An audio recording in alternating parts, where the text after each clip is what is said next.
One, two, three, four.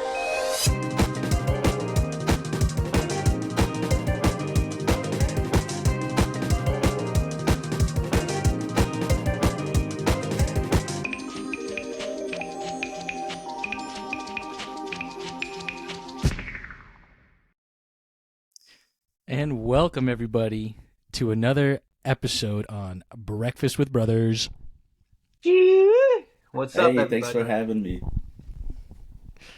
So today we got a lovely guest with us. Goes by the name James, but we'll let him introduce himself for the sake of the podcast. Hey there, everybody. My name's James Emser. I grew up in Wellsville. I was a resident there until I went to college. And it was about that time that I ran into these lovely fellas right here, Ian and Zach Cody. Again, thanks for having me on here. It's a pleasure. I think what you're doing is Absolutely. really awesome.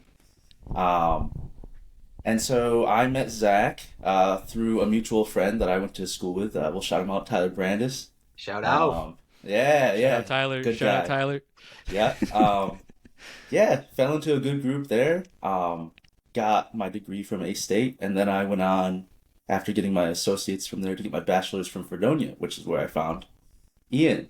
So kind of been classmates or in the same college towns as both these guys individually, and they happen to be brothers, which is kind of cool. Hell And that's yeah. the whole vibe too. Like, it's funny, saying that we met in two different places, but that we were brothers is so cool in its own way, because it's like something that we said off the pod earlier, is that it's such a small world.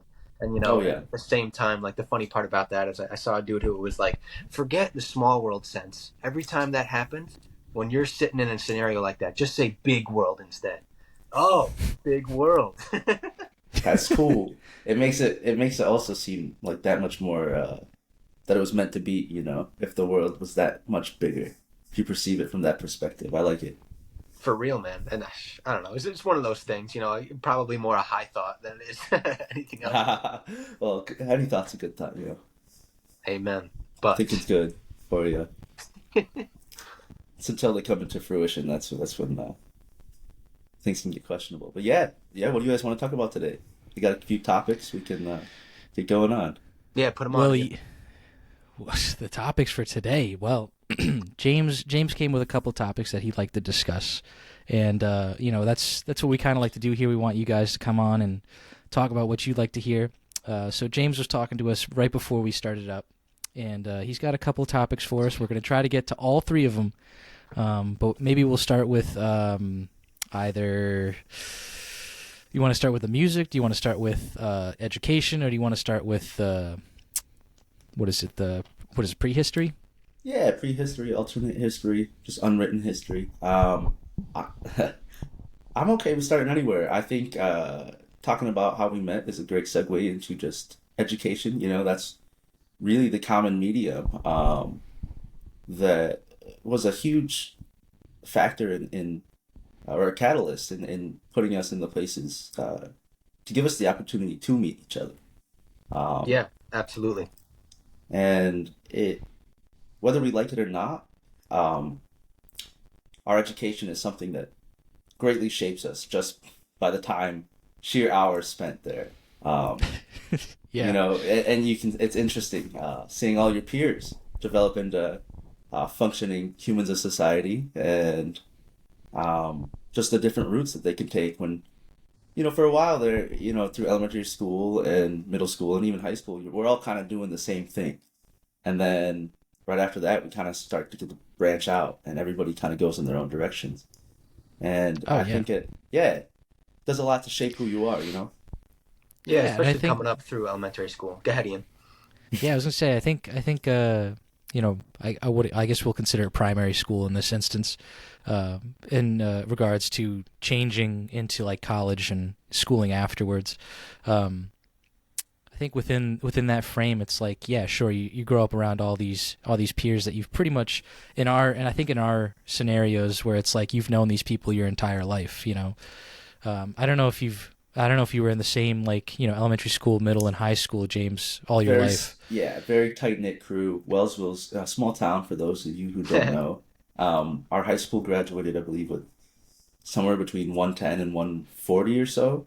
So you get to know everybody on a pretty good basis, first name basis, sometimes even more than that. Yeah. Yeah, And I We wasn't were in sure the if same you boat. were. Yeah, oh yeah, very similar. Zach. Um, Yeah, Zach cut me off, but I wasn't sure if you had stayed through the same school all your life so far within like primary. yeah, no, Um, so actually, K through 8, I attended a Catholic middle and elementary school. It was adjacent to my house. It was real close, just down the block. It was a very unique experience, and we had a very small class. I would say like 10 to 12 that were consistently went full K through 8 with us. And then after 8, we would attend high school, the public high school in Wellsville. And a mhm. lot of those kids you'd get to know through extracurriculars and sport and stuff like that, but didn't know them as classmates until then. Gotcha. Okay. Yeah, it's pretty cool because I mean, like Zach and I, we went through regular schooling, of course, but we also went through Sunday school, like Hmm. for I guess I don't know, I guess for 8 years. I don't know. Okay. I really don't remember how long like we went through Yeah. Sunday school for. Yeah, it was like Um, kindergarten, first grade through eighth grade. So yeah, roughly. yeah, I feel like I started in first grade. I don't know if I started in kindergarten. I can't really remember that one, but I remember first grade. Early. You were learning the good word early. Yeah, Yeah. exactly. So I mean, like we have kind of a sense of some Catholic schooling, um, but maybe not to the fullest extent of you actually going to a Catholic school, like an elementary school. Yeah, Yeah, because yeah, that's no, not it was definitely a unique situation. My neighbor, Sister Alice, shout out Sister Alice, she's great. She actually was one of my first babysitters too. She was Cool. a principal and a teacher at that school, um, and no nonsense kind of lady, but very caring. Only good things to say about Sister Alice. She's actually got a beer named after her down at the Irish Brewery in Wellsville, the Citra That's Alice. crazy. So if you're ever going through there, get one. They're pretty Oh, good. that's what that's from. That's cool. Yeah, That's yeah, good to know. yep. Yeah, I've She's a drinking legend. that. Yeah, that's I was gonna sweet. say I think I've even had that too.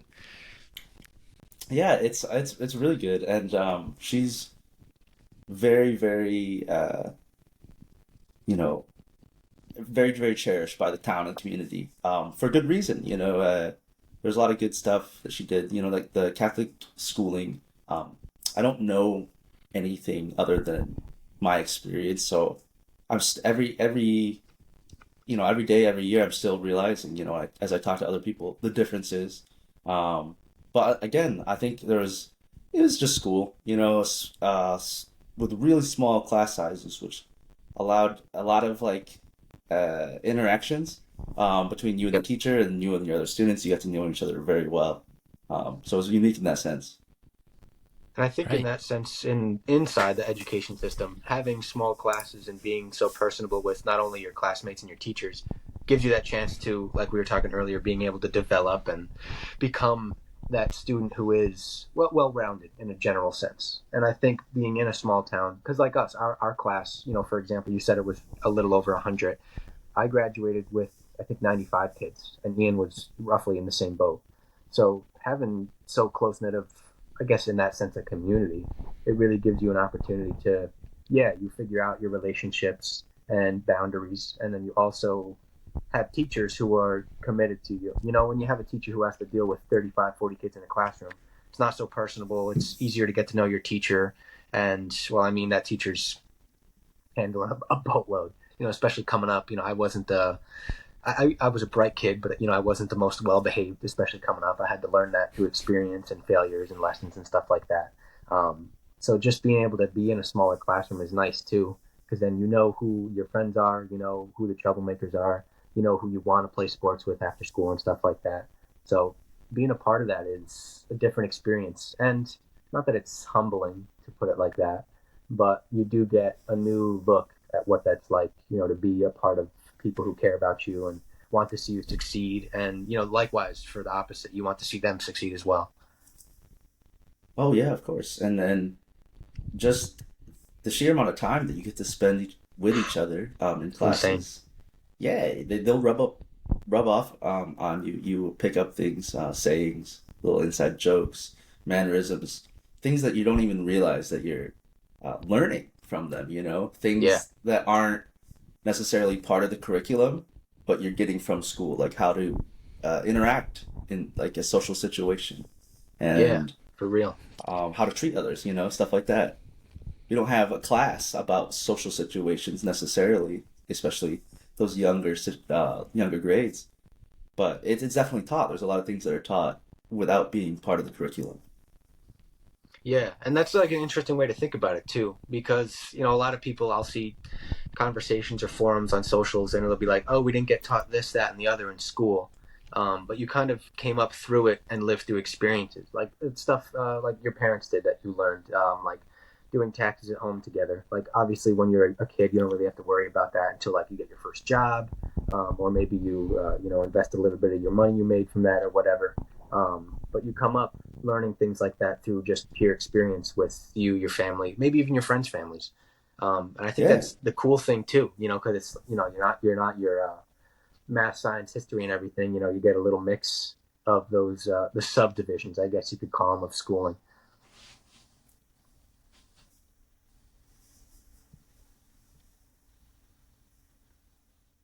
Oh yeah. It's a Oh very no, very interesting did I blend. lose you guys? And it's hard to. Oh, no, I'm here. You cut out for a second, but I hear you. I can hear you, Zach. It's just I just wanted to make sure you're good. That's all. Continue, Yeah, James, yeah. It please. was I'm just trying to figure reconnecting out on my Zach's Okay, end. yeah. I situation. just Hopefully wanted to make Zach's sure you well. guys. He looks a little fuzzy over here. Yeah. But yeah, no. No. It is very interesting. Oh, but yeah, I think it's very interesting the amount of things that you pick up through schooling, and ultimately, you go in as a blank slate, and the function is to turn you into a productive member of society. And it's very interesting that the way as society changes, the schooling might also need to evolve, change. There's some changes that we would see. I lived through um, just the beginning of seeing Common Core, and then kind of Hmm. schooling changed. Before that, my older siblings had their math and history broken up into like uh, different formats. I think it was like math A and B and C, where you kind of touch on a little bit of everything, but to Huh. different degrees. Whereas mine Yeah. was, trigonometry, geometry, algebra, um, each discipline kind of separated from each other. Yeah. No, I That's I had a weird. similar thing. I was I was like a test dummy for the Common Core in my school. At least my class was. I went through the. I guess I went through the accelerated program, but I didn't feel accelerated. But we were started in. I think I started that in like seventh or eighth grade with basic algebra, like the start of algebra, and we had to take a regular final, like the final that the teacher Hmm. made, which was usual, and then we had to take the Common Core final. We had to take both. Okay, that's what you get for being in the advanced class, dude. I know, dude. It sucks. And like that kind of went on every now and again. Like it was either like we took two or we just took one. It Gotcha. was stupid. I hated it. And honestly, I growing up learning some just basic math and just taking regular courses and having regular math being taught, switching over to a Common Core standpoint is extremely difficult considering the way you were learning math originally. Oh yeah. Being a class or a student that is trying to learn during these times of changing the way that the institution is run, changing the format. Um, Sometimes during the change, you can lose information, if you reformatted the curriculum. And it's really not up to them. It's when the state decides, okay, time to update this curriculum.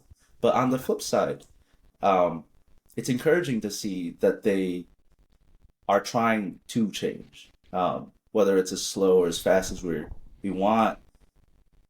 In order for us to move forward in any productive manner, change needs to be accepted. Because that's the first step, you know, trying something, maybe it'll fail, but at least you can count that out the next time.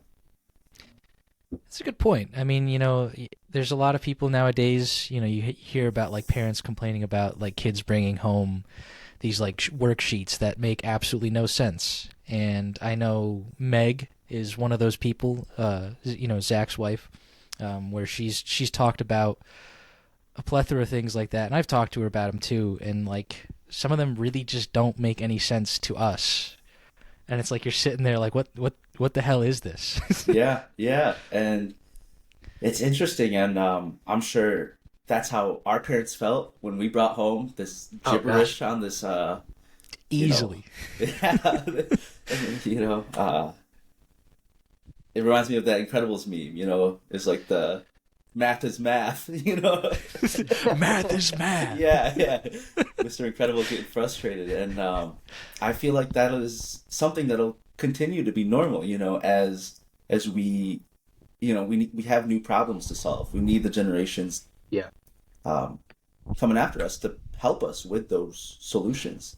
Um, and so to pose these new questions, maybe questions we don't even understand, um, is important in furthering the productiveness of education. Yeah. I Because we wouldn't honestly be able to haven't find like flaws looked at it like otherwise. that. Oh, Yeah, sorry, Zach. I kind of cut Zach off, but I think it feeds into like what I was gonna say. He was saying, like it's just a different frame of thinking now. Like we're just positioning to a different thought or a different idea, a different concept, so we can get to like Zach said, like the flaws that we might have missed, or yeah. Oh, yeah. just a new frame of thinking altogether to pose different questions, like you were saying. Exactly. Yeah.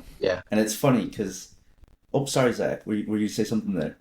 No, I was probably going to let you process your thought there, but I was going to kind of tag along with what you were saying about what Common Core brought in was a different frame of mind, thinking outside the box. And that's something that we're going to need to solve those different problems. Because like you said, tackling problems requires more than just, that standardized process. Sometimes it's not going to be that easy. And I think Common Core, Yeah.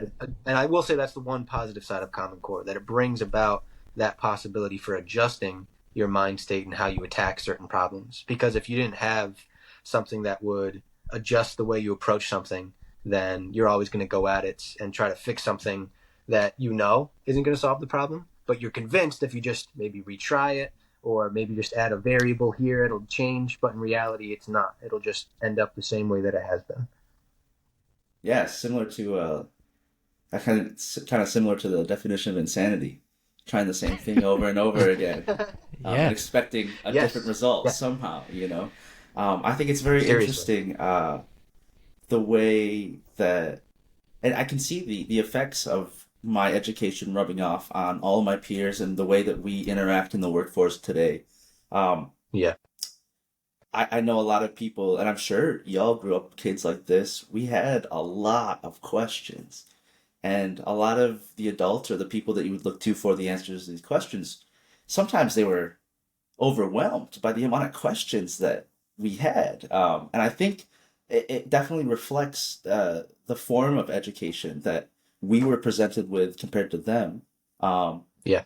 My parents, I think it was a little bit more of uh, repetition and memorizing facts and being able to regurgitate them. They didn't have as many tools like the calculator, and Yep. online thesaurus is an easy bib. So the way for you to learn that information is to memorize it, to get it down pat, and that was what they were tested on. And then once my siblings got around, and especially during my curriculum, it was explain what happened and then tell why. Mm. Why. And at the end of all these prompts was write about what happened and then explain why. Um, so that was what they were trying to get us to ask, the why, and then we're asking all these questions. Why is this like this? Why is society set up like that? why are things the Mhm. way they are? And people are like, why are you asking all these questions? I go, well, that's kind of how you made me like this, you know? Yeah.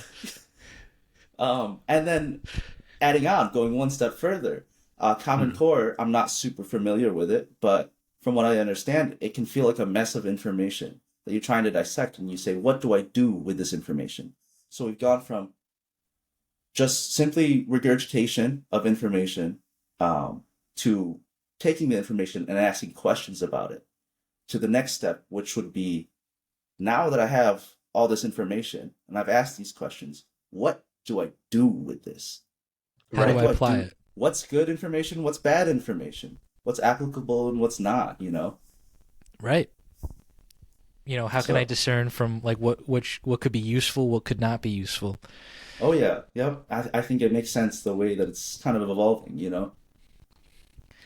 That's a great way to Especially think with about it. the insane. Sorry, buddy. Go ahead. No, it's all right. It's just a cool way to think about it. Not a lot of people really kind of hold that frame of mind, in the sense of change. A lot of people just say, I fucking hate change. Excuse me. Um, I'll edit that out later, but a lot of people hate change. Mhm. And it's clear, obviously everyone's solidified in their ways once you get past a certain age. A lot of people say it's 25 that when your brain fully develops. But it's also something that should be embraced even later in your life anyways. It's like, okay, well, now there's new thinkers, there's newer minds, fresher minds. Let's let them have the floor for once and let Mm. them kind of change the perspective on things. Yes, And yes, that's it.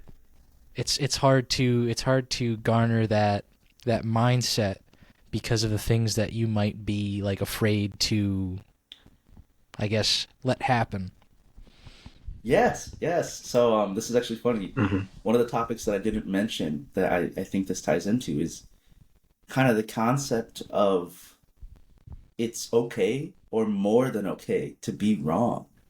Um, I love you for that, man. I and this is something that I struggled with. As a kid, you want to know. Like I grew up asking the why. I wanted these answers, Yep. and I wanted the answer to this question. And a lot of times there wasn't an objective answer. But I would be told things, and I'd go, okay, this is the answer. This is what the adult said to this very tough question. Like, why am I? And you go, well, and then they'll tell you why they think you are and how you got here. But in order to take a step towards the arriving upon the answer,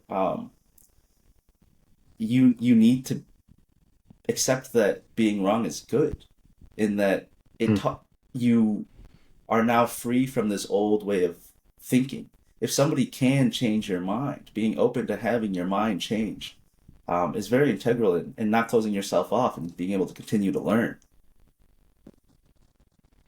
Yeah, Absolutely. And I couldn't agree I more think because that's going to shape you in a direction, that might Hmm. change the outcome of your future drastically or not so drastically. And I think that's the great experience where it's going to be not a surprise, but something that you can just go through life and have happen. Nothing ever has to be set like destiny would tell. Something like a question like Yeah. that, why am I? That's such, of course, it's such a broad Hmm. question, but at the same time, you can answer it piece by piece and almost figure it out for yourself. Especially now, when we Yeah. were talking before about what our parents had and how they learned. Now it's different because of an information overload that we continually deal with. And I think that will shape how people come to learn moreover. Like Common Core is just a start.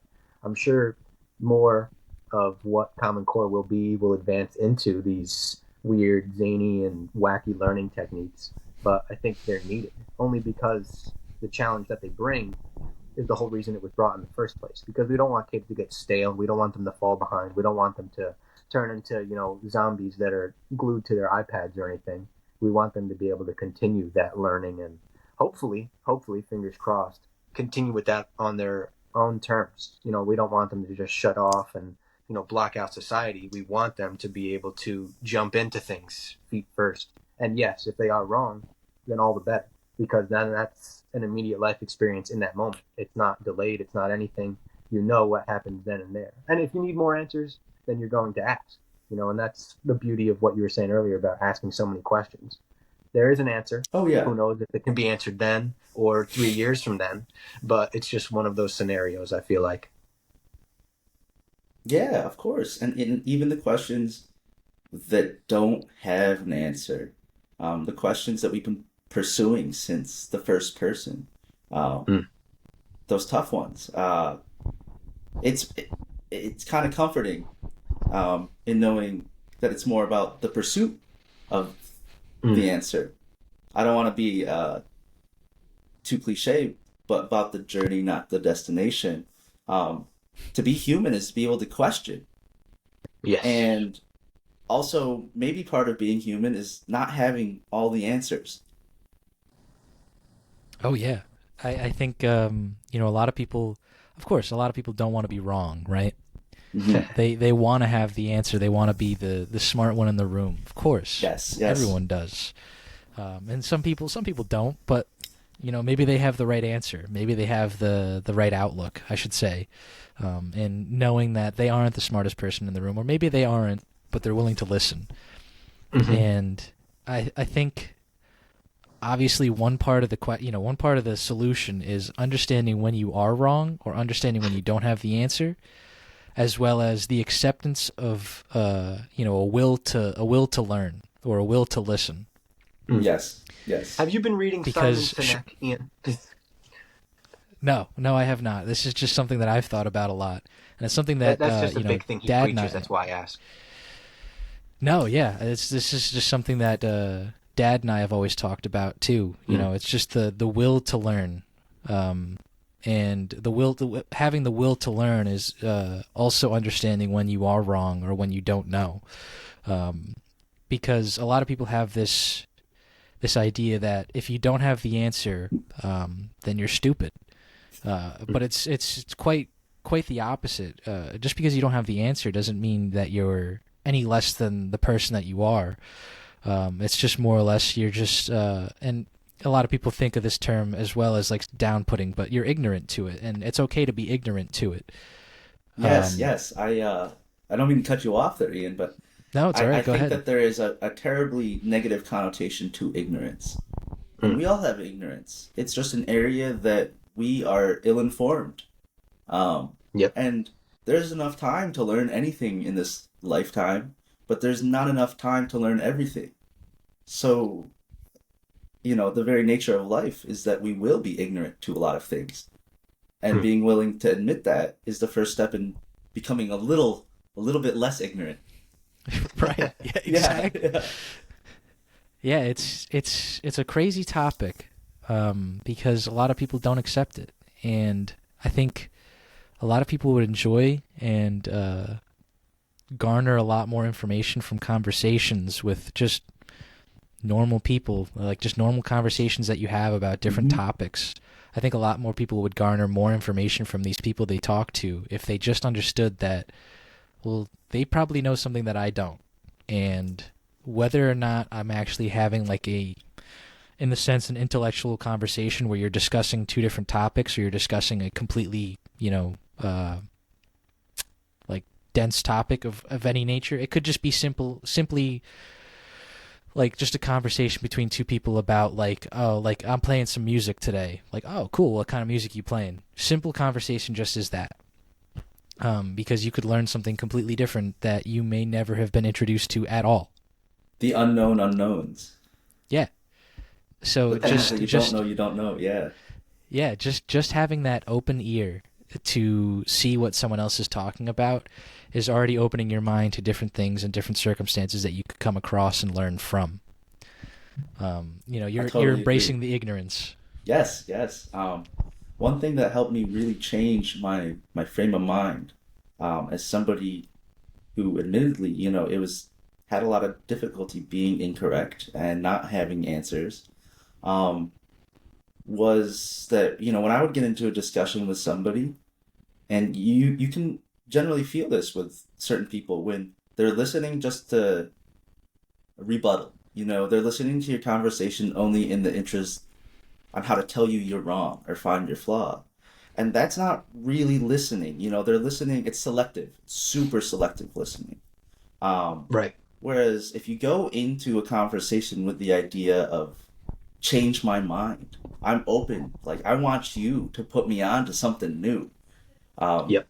Make my old way of thinking look like, oh, wow, you idiot, past James, like, you used to think this, you know? I want that Yeah. because that means that I've taken the next step. And so in order for you to maybe even be a little bit more correct, it's important to go into these conversations saying, come at me, like, change my mind. I'm very open to it, and I would, in fact, be better for it if my mind was changed. If you were successfully able to explain your point in a way that makes sense to me, but in order for it to make sense to me, I have to be willing to let it make sense. Absolutely. I You think sound like I think you that's the sound best like point. Ben Shapiro and who's the other guy that does that? That Kirk something Christian Jordan Kirk, Peterson. Jordan Peterson's another guy. Yeah, The people that I'm will go not on super familiar. there's some the political figures that are how do they describe them? There's a word for them where they'll go up to a certain topic but then stop. Like they have a very Oh, specific boundary. Oh, yes, I'll think of the the guy on the campus is the mug. yes. And he sits there and Change he's my like, mind and change my mind. Yeah. yeah. They And are even so, even them, noble in I their think they pursuit, go in a but- little, combative. I think that they Yeah. even have an agenda to fulfill. But if the agenda is just to learn, to be better than you were yesterday, then I think this is a very healthy approach to conversation. I think It certainly I think helps some of those expand people. your plane of thought. Go ahead, buddy.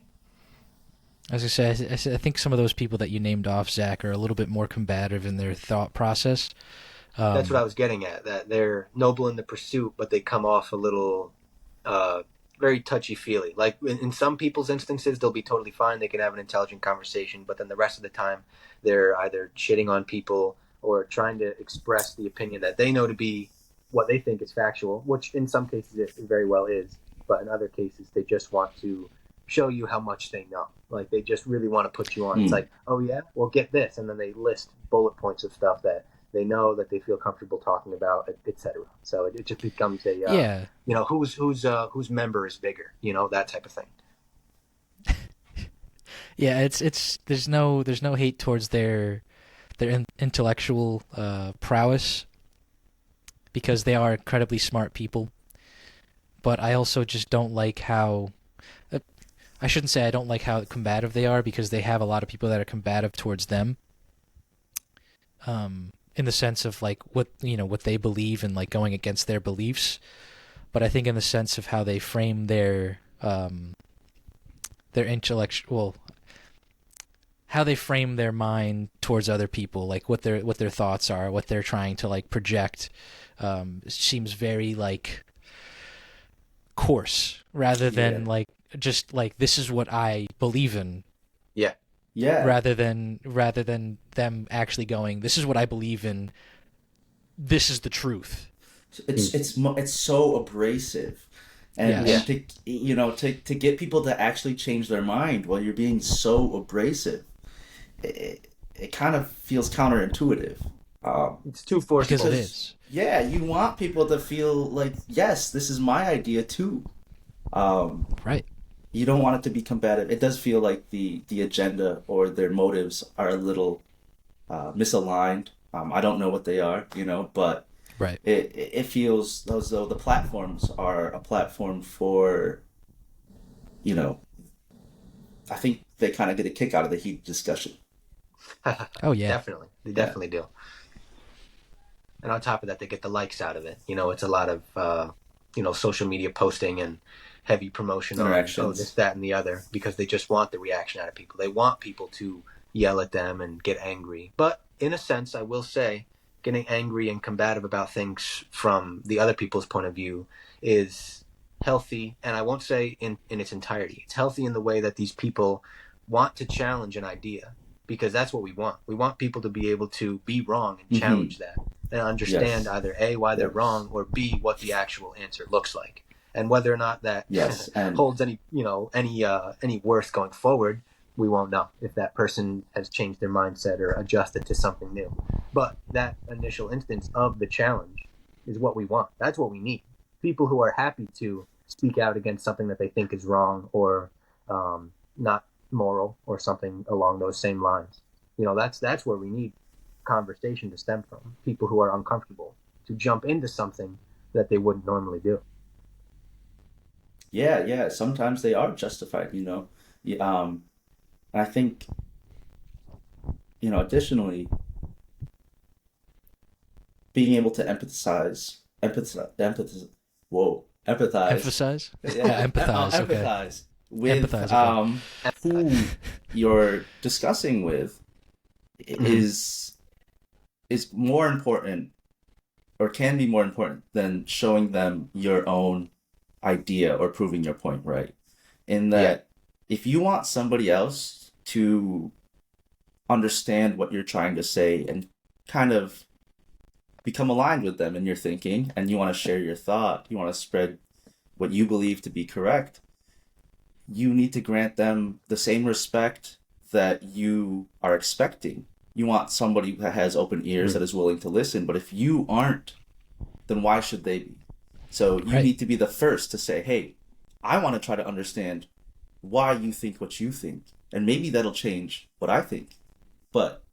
And then we can go the other way around if you're willing, Yeah. But it's the first step. You can only change the way that you converse and the way that you listen. Yeah, no, absolutely. I think it's quite a hard concept for people to grasp, and really, like, I guess, accept. It just as though, as like the whole concept on ignorance is just the willing of acceptance of these topics and these ideas, and just conversation in general. I think a lot of people struggle with just normal conversation, especially today, where you see a lot of, like, younger generations struggle to pick up the phone to, like, call something in.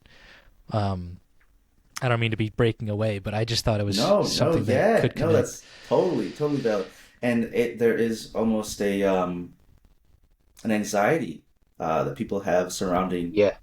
discourse and communication, which is deconstructive to any any new thoughts, any Right. collaboration, any building on this topic or upon this foundation. If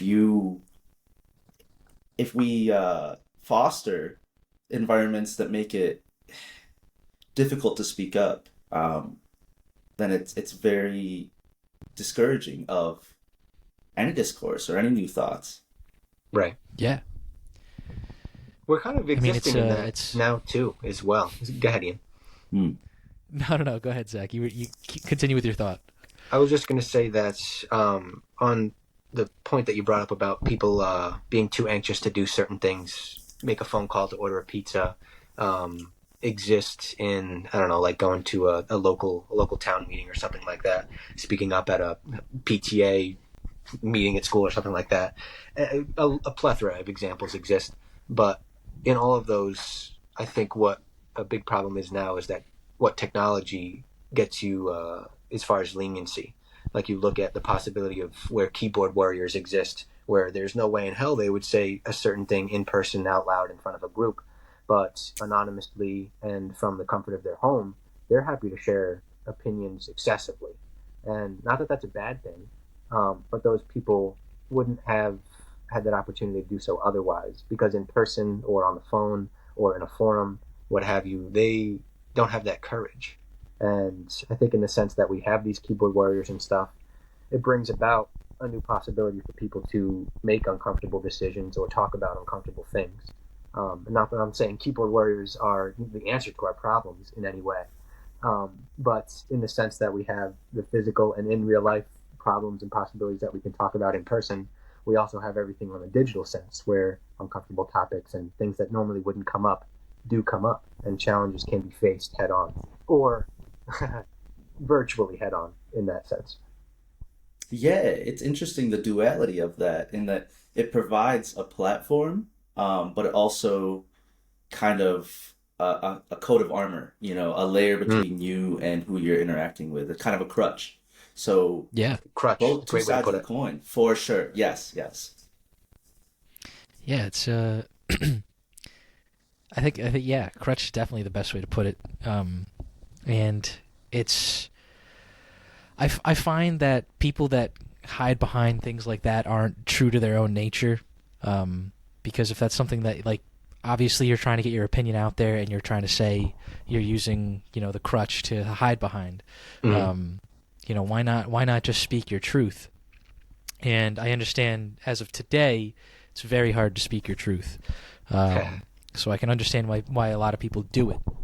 Because next thing you know, you're hated by all your peers, and you're fired from your job, and so on and so You're forth. canceled. We won't get, yeah, we won't Yeah. get too far into that topic.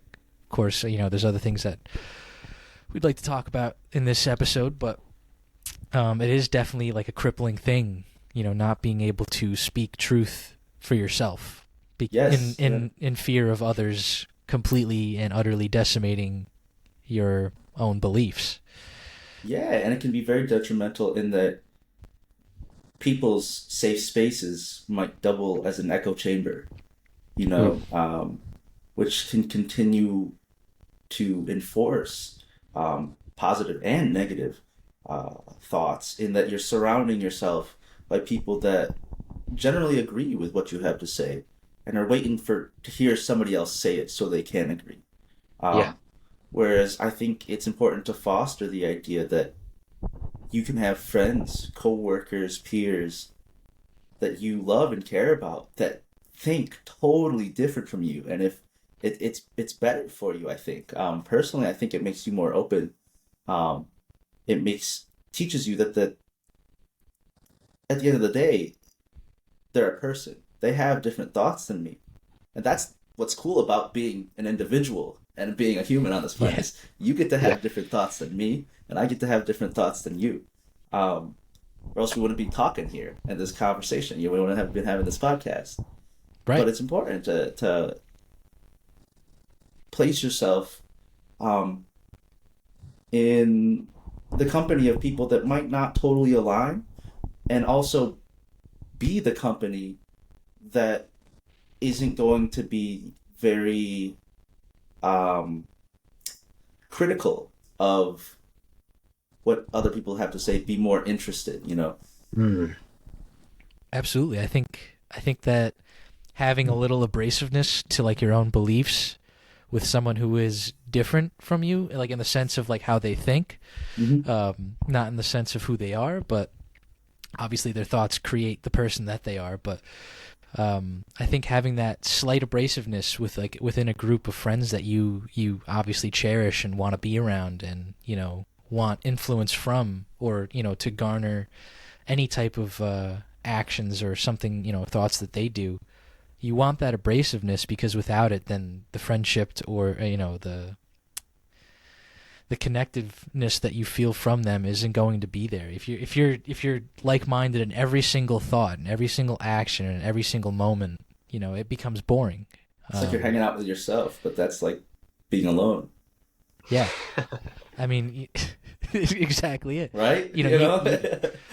You can have friends that think very similarly to you, but they'll still have different ideas and different concepts that will definitely differ from what you think.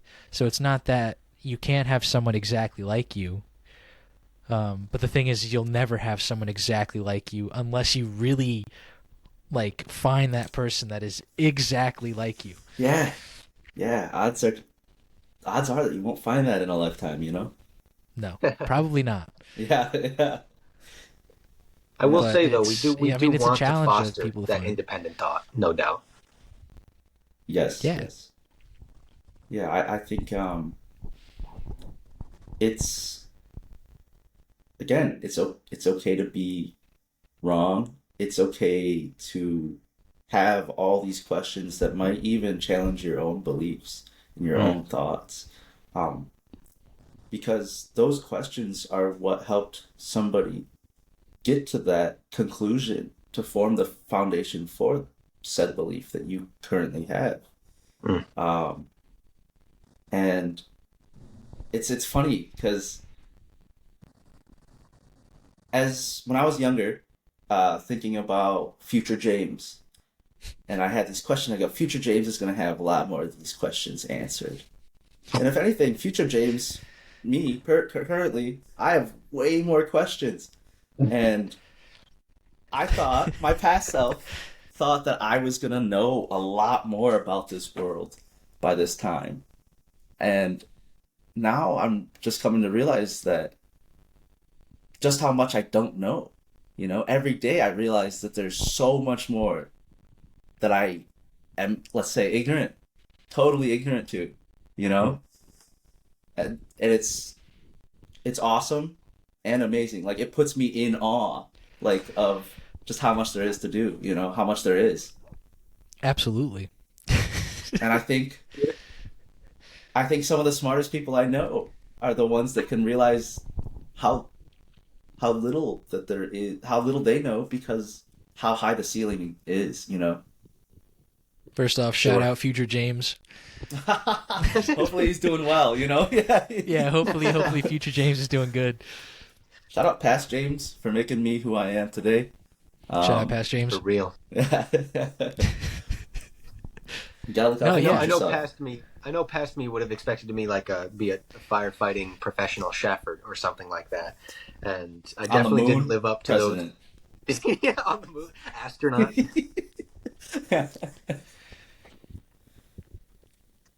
I think Yeah, in that I sense, definitely- it's nice to have a vision, and then also, like James said, even if there are more questions to be had, it's in a good sense. Like, I don't think you should, anyone in that fact should beat themselves up for having more questions unanswered than answered, because I think our whole life is just going to be questions regardless. It's one of those things where as you go and as you continue, yes, don't get me wrong, ignorance is bliss. There's some things that you could probably block out and be Mhm. totally fine with not ever knowing anything about. But I think that's also a big human trait that we want to be discoverers. We want to explore and expand our mind state and be able to understand things that were once confusing. Like, I know when I was in elementary school, I didn't know what calculus was, but I thought it was like the coolest form of math ever. And then what happened? I take calculus in college, and I'm like, what is this, dude? Like, it's not hate what I this. envisioned at all. Calculus has all the answers, but calculus just creates more questions. Yeah, yeah. That is So, funny, man. I guess in short, questions unanswered are fine. No one should beat themselves up for not being able to figure things out. I think, like James I mean, said it's part earlier, of- you know, yes, it's part of the journey, and that's totally fine. It's part of the human experience. Yeah, is the ability to have these questions and be able to ponder them. You know, people hundreds of thousands of years ago, before they were even could think in the same language that I'm thinking in, looked up at the night sky and go, "What the heck even am I? Why am I? Yo, Yeah. what is that? I am?" Question mark? Like what? You know, It's and, like- and that's we have that in common with them. You know, those Oh, people yeah. way back when. It's like the statement, I think, therefore I am. Like, yeah, Descartes, that's an right? answer. Yeah, yeah. That's an answer. And he's trying. What was he trying to do? Get like fundamental building block of what he could answer is true. Just in the sense of like who he is. Yeah. You know, like, or I guess I shouldn't even say that. I should take it even simpler. The fact of existence, like the existence of being. That's it. The existence of being. End of statement. Yeah. Yeah. I think, therefore I am. But I think a good way to also think of it is I am, therefore I think. The flip side. Yes. Yeah. Full circle on it. And it's truly amazing. You know, I thought that, you know, as a kid, there was a lot of new things. There's a lot of world out there. And I'm like, well, as I get older, I'll become more comfortable in that. And Yeah. it'll just be, I'll know just how things are. And I'll have more understanding of the world around me. And if anything, as I get older, I have more wonder, more questions, and I look around and I go, this is just so interesting. Everything, so much is so much more interesting than I could have even imagined. I've kind of gone the other direction in which I've thought. I thought I was gonna be like, I see an animal as a kid. I'm like, yeah, we got those rhinos. I live on planet Earth. We got those where I live, where I come from. And now I'm looking at it, I'm just like, what the heck? That thing's crazy. That's alive? Like, that thing lives where I live? On the same planet as me? What? Yeah! What a coincidence, That thing exists at the same time I exist. Wild. I think it's kind of crazy in the aspect of like growing up, like obviously knowing these things like are around you. I think thoughts become so much more complex because you have so much more knowledge around those thoughts that you've had. So of course, like as a kid, you'd think like, you'd ask the question, why does the TV turn on? Let's just take that for example. As you get older, it's like, okay, I know why the TV turns on because of, the electronic that it is, the circuit boards, everything connecting, electricity being sent through a current to directly to the motherboard of it all. But like, you have a basic concept of it if you're not too like in depth with electronics. So like obviously, yeah, that's just like I know the TV turns on because of these certain components that add up to it all, but I couldn't tell you how like it all functions in like a circuit. I'm not that capable of that, but I have a general idea. But I still have questions about it, right? So like those thoughts become even more complex as you continue through your journey, unless you delve into those topics to then become less ignorant of said topic. Yeah, and you might, and then like I was saying earlier, discovering just how high the ceiling is, because you might ask as a kid, why is the TV on or not on, and then your parents can give you an answer that'll tide you over for a while. They go, oh, it's because there was no batteries in the remote. Okay, the Cool. the remote needs batteries for me to turn it on, and after a while, you come across another question. You're like, well, the batteries are fine. Why isn't my TV working? You start discovering more about these components, and you're like, okay, I'm satisfied for a while. And then you go, well, what makes up those components? Why do they work the way they do? And Right.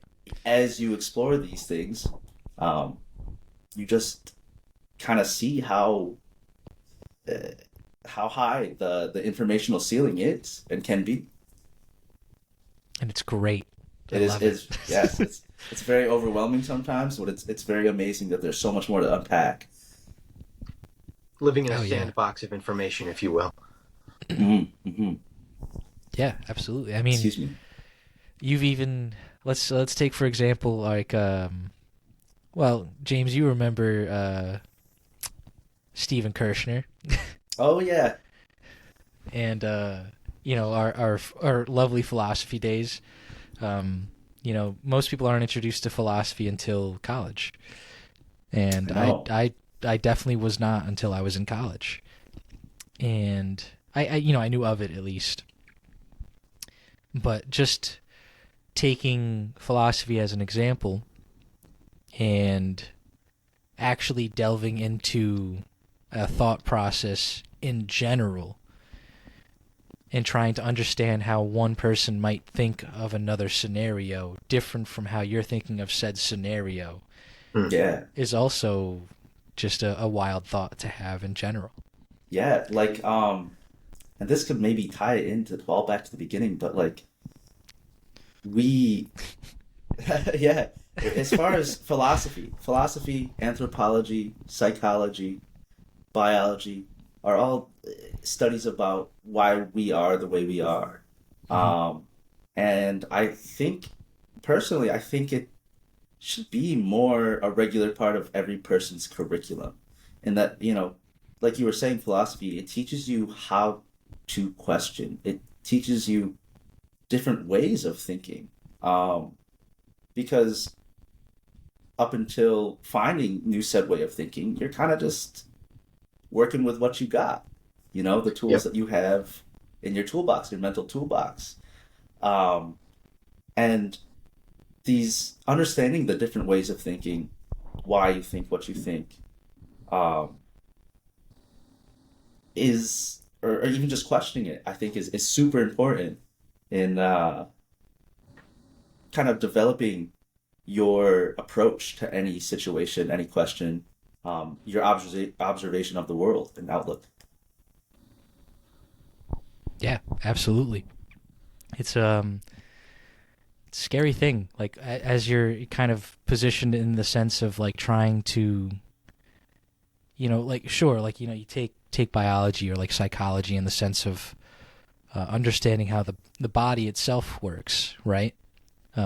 Psychology is more focused on like mental studies, of course, of like actual physical things happening within your brain that function you, or I guess position you to function in a certain way or a certain atmosphere. But I always thought like philosophy was much more complex in the sense of, now you're thinking of thought in the sense that it's not physical, but it Yeah. isn't necessarily, just like non-physical. It can be physical in the sense of how you might position it.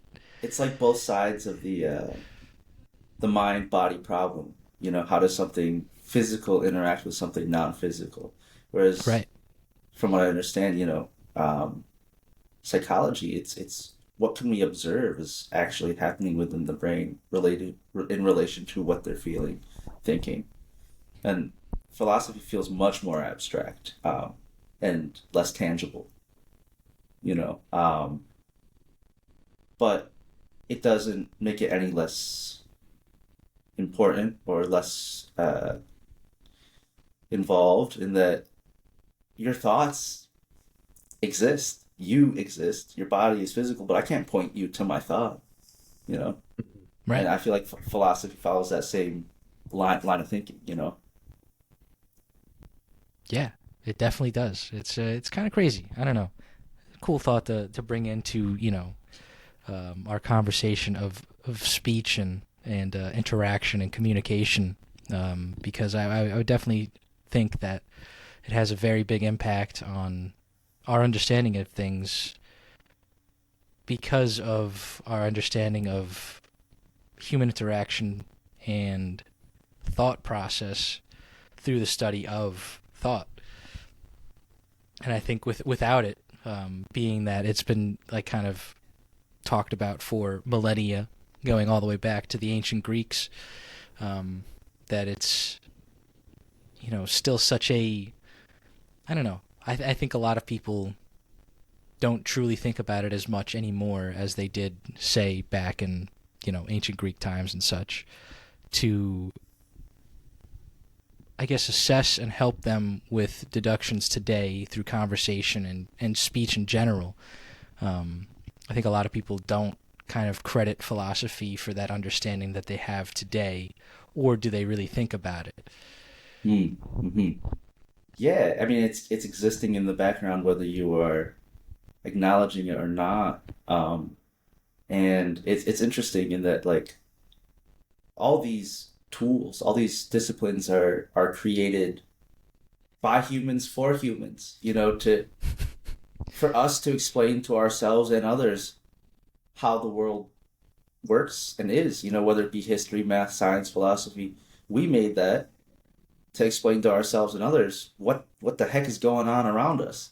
You know what I mean? To Yeah, have some sort of common ground so that if we can be on the same page when I say 2 + 2 = 4. yeah, I don't have exactly. to re-explain all that so that we can move forward. Like that.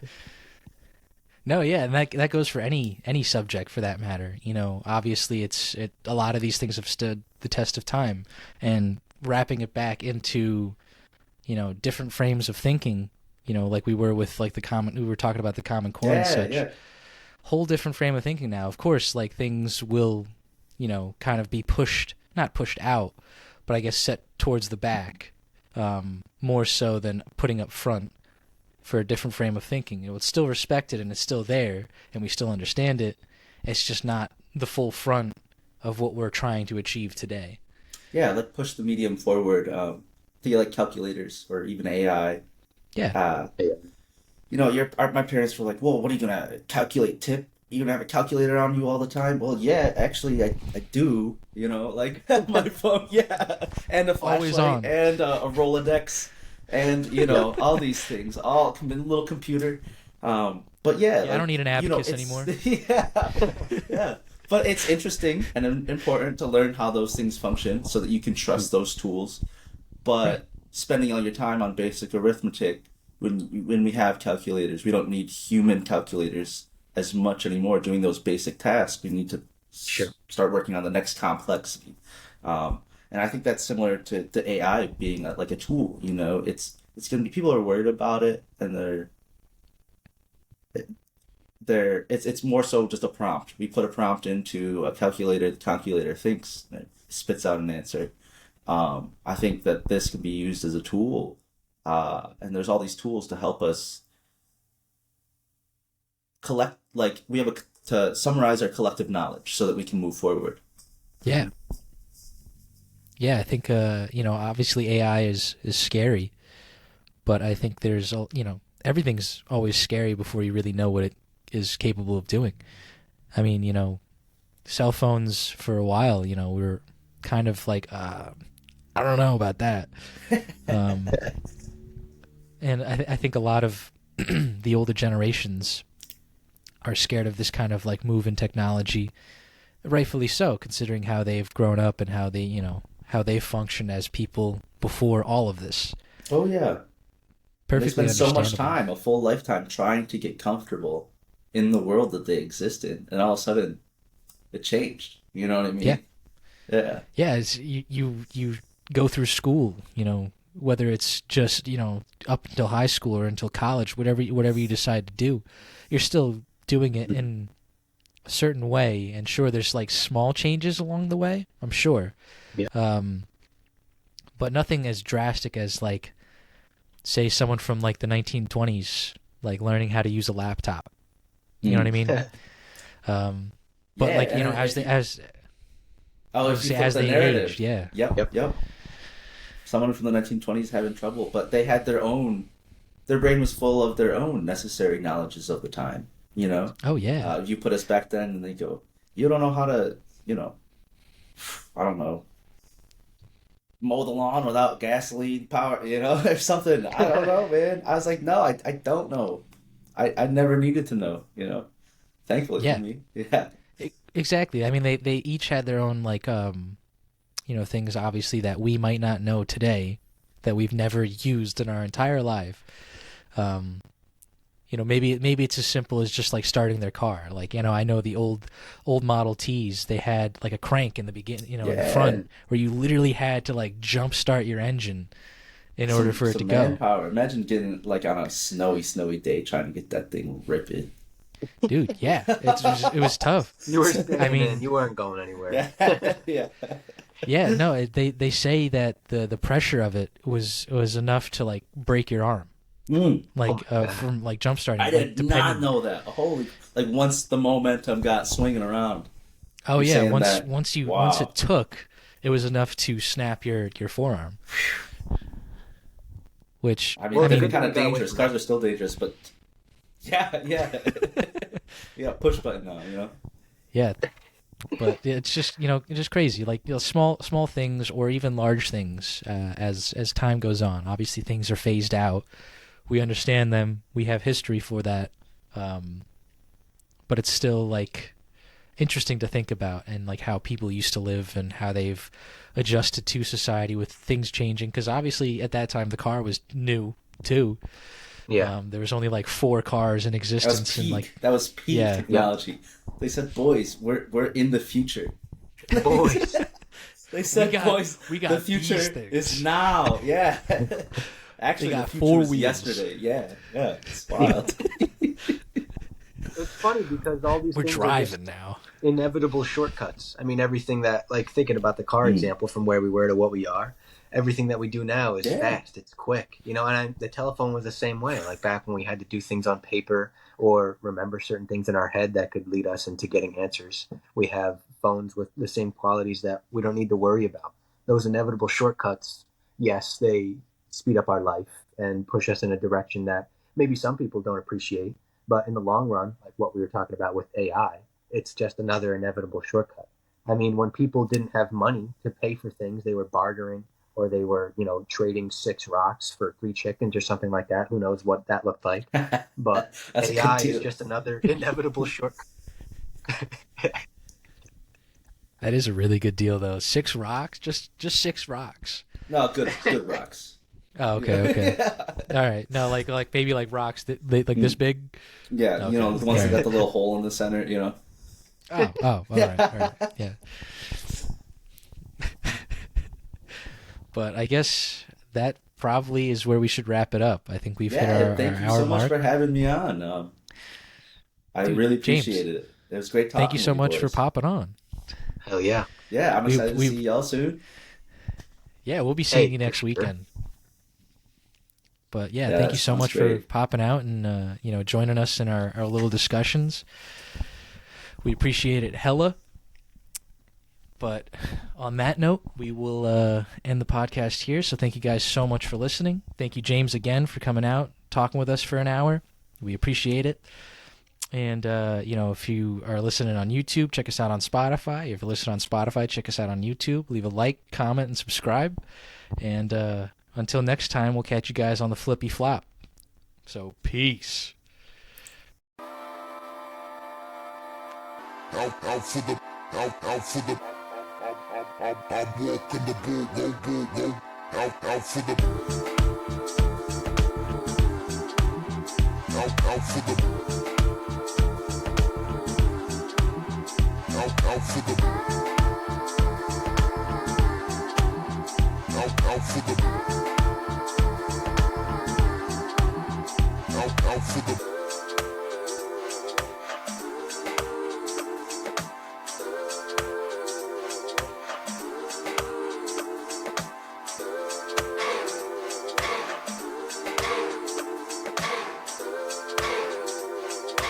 Tranquility Base here. The Eagle has landed.